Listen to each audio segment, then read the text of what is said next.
Riacho dos Pilões, Capela de Santo Antônio. Pois é, senta aí que lá vem história, gente boa. Depois da vinheta, a gente vai continuar com as histórias de Alfredo Leite Cavalcante e a gente já vai adentrar no capítulo 6º. Então me aguarda aí que depois da vinheta a gente continua a história. Toda cidade tem histórias. Algumas foram vividas, outras jamais foram contadas.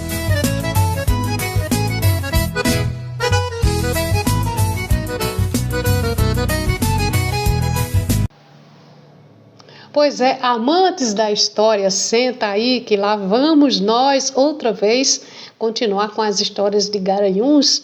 Essa cidade tem muita história para contar e não pode ficar esquecida, não pode ficar perdida no tempo, pois nós já temos 214 anos de acordo com os documentos originais. Pois é, então vamos continuar aqui. Estamos usando o livro de Alfredo Leite Cavalcante, ele que foi um pesquisador da história de Garanhuns, um exímio pesquisador. Então a gente está terminando aqui o capítulo 5 para adentrar no capítulo 6º e falar aqui dos Riacho dos Pilões. Diz o seguinte: João Silvério de Souza, casado com Dona Maria do Carmo Castro, havia comprado ao casal Antônio Vieira de Melo, perfilhado e herdeiro do capitão Antônio Vieira de Melo, o trecho de terras que começava da Barra do Riacho da Jangada, ia pelo rio Pirangi, abaixo até a Cachoeira dos Lageiros, com meia légua de fundo para o norte, assim como o sítio do Riacho dos Pilões. A Dona Rosa Benta Joaquina, já no estado de viúva do outro perfilhado e herdeiro do referido capitão. Então vamos saber um pouquinho agora sobre a Capela de Santo Antônio.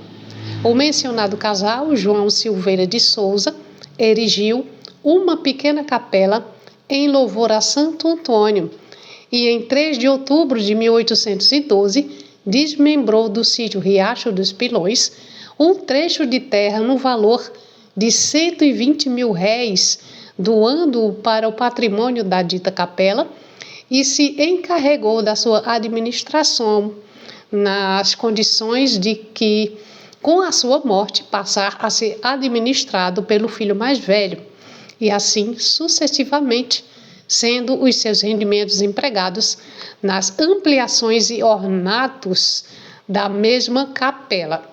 Pronto, aqui termina o final do capítulo 5 e a gente vai adentrar agora falar um pouquinho do capítulo 6º, que começa com a concessão de pequenas sesmarias do território de Garanhuns. As grandes sesmarias antigas eram conhecidas de modo definitivo e isentas de quaisquer impostos, salvo o dízimo a Deus, o que atribuímos a estímulos do governo para o desbravamento e povoamento das terras do interior das capitanias. À medida, porém, que a população ia aumentando, o governo dava concessões de pequenas sesmarias, quase que a título precário, cobrando de cada concessionário certa importância em dinheiro, a título de aforamento ou arredondamento anual, provavelmente até que o concessionário, conforme o tempo decorrido, viesse a ter o direito à posse definitiva. Conforme se verifica nos documentos da concessão de uma sesmaria a Antônio da Silva e Companhia, em 17 de outubro de 1801, sobre a qual nos referimos adiante, a importância a pagar anualmente era de 4 mil réis por cada légua em quadra.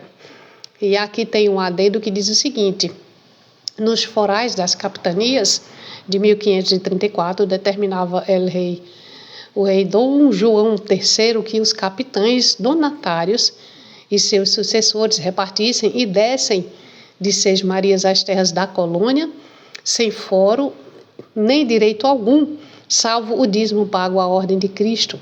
E nos fins do século XVII, porém, agravando-se as dificuldades financeiras do reino, a Carta Régia de 20 de janeiro de 1699 ordenou que as pessoas a quem se derem no futuro sesmarias se ponha, além da obrigação de pagar o dízimo, a ordem, e as mais consumadas, a de um foro, segundo a grandeza ou bondade da terra.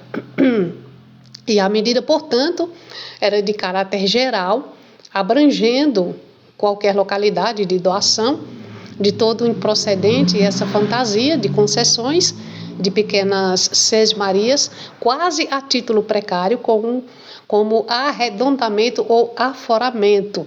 Em Pernambuco, a Junta das Missões, pela Carta Régia, de 28 de setembro de 1700, estabeleceu o quanto a ser pago de foro. As datas situadas num raio de 30 léguas de Olinda e Recife pagariam 6.000 réis por légua, e aquelas localizadas além deste limite do chamado Sertão da Terra pagariam 4.000 réis, segundo doutrina Pereira da Costa. São os Anuais Pernambucanos, Anuais Pernambucanos 4, página 468. Pois é, gente boa. Um pouquinho aqui do início do capítulo 4 para vocês, tá certo? E a gente continua no próximo vídeo, mais um pouquinho do início da colonização de Garanhuns, tá certo? Então, senta que lá vem história, aguardo vocês.